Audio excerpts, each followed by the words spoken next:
നമ്മൾ ഈ കയറിപ്പോകുന്നത് ഒരു ബ്രേക്ക്ഫാസ്റ്റ് കഴിക്കാൻ കേട്ടോ.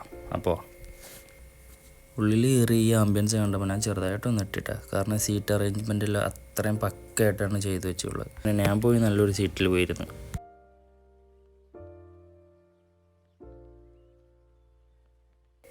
അങ്ങനെ മെനു നോക്കി 2 ഐറ്റം ഓർഡർ ചെയ്ത സാധനം അവിടെ ഉണ്ടായിരുന്നില്ല. അങ്ങനെ വേറെ ഓർഡറാക്കി.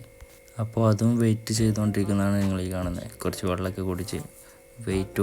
അങ്ങനെ നമ്മൾ സാധനം എത്തി. പൂരിയായിരുന്നു. സാധനം കണ്ട് ഞാൻ ഞെട്ടിപ്പോയി. കാരണം അത്രക്കും വലിയ പൂരി.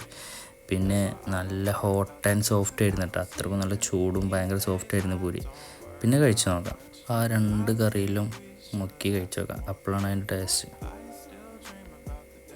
നൈസായിട്ട് വായൊക്കെ ഒന്ന് പൊള്ളിട്ടാ. കാരണം അത്രക്കും സോഫ്റ്റ് ആൻഡ് ഹോട്ടായിരുന്നു പൂരി. അങ്ങനെ അതും കഴിച്ചുകൊണ്ടിരിക്കുമ്പോഴാണ് നമ്മൾ അടുത്ത സാധനം എത്തി. ഒരു ഫ്ലോറിൽ ഇങ്ങനെ കഴിച്ചുകൊണ്ടിരിക്കുകയായിരുന്നു പൂരി. എന്തായാലും ഇനി അതൊന്ന് സ്റ്റോപ്പ് ചെയ്ത് നോക്കാം. കാരണം നല്ല ടേസ്റ്റ് ഉണ്ടാകുന്ന ഇത്രയും ഞാൻ കഴിച്ചേട്ടാ. ഭയങ്കര സോഫ്റ്റ് പൂരി ആയിരുന്നു. അപ്പോൾ നമ്മൾ ഐറ്റം വന്ന് അതൊന്ന് ടേസ്റ്റ് ചെയ്ത് നോക്കാം. അപ്പോൾ നല്ലൊരു പീസ് നോക്കിയിട്ട് കീറി എടുത്തിട്ട് നമുക്ക് ടേസ്റ്റ് ചെയ്ത് നോക്കാം. അങ്ങനെ പ്രതീക്ഷിച്ചത്ര ടേസ്റ്റി ആയിട്ട് എനിക്ക് തോന്നിയില്ല കേട്ടോ.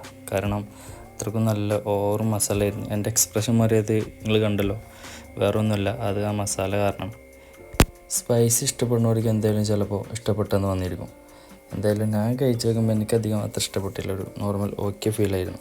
ഞാൻ വീണ്ടും ആ പൂരിയിലേക്ക് തന്നെ പോയിട്ട് ആ പൂരിൻ്റെ ഒരു പീസ് എടുത്തിട്ട് ആ മസാല കൂട്ടിയിട്ടൊന്ന് കഴിച്ച് നോക്കി എങ്ങനെ ഉണ്ടാവുമെന്ന്. കാരണം ഫുഡാണല്ലോ, വേസ്റ്റ് ചെയ്യാൻ പാടില്ലല്ലോ.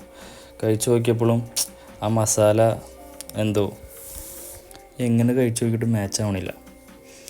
അങ്ങനെ അതൊക്കെ കുത്തിയിരുന്ന് കഴിച്ച് അങ്ങനെ നമ്മളൊരു കോഫി കൊടുത്ത് കോഫി കുടിച്ചപ്പോൾ ഒന്ന് സെറ്റായിട്ടാണ്. കാരണം ആ സ്പൈസിയൊക്കെ ആയിട്ട് എന്തോ പോലെ ഇരുന്നാണ്. ആ കോഫി കുടിച്ചപ്പോൾ അടിപൊളി ഒന്ന് സെറ്റായി. അങ്ങനെ ബൈക്ക് വന്ന ഫുഡൊക്കെ നമ്മൾ പാർസൽ ചെയ്ത് നമ്മളവിടെ നിന്ന് വിട്ടാൽ പറഞ്ഞു. അപ്പോൾ spot Shri Udupi food hub.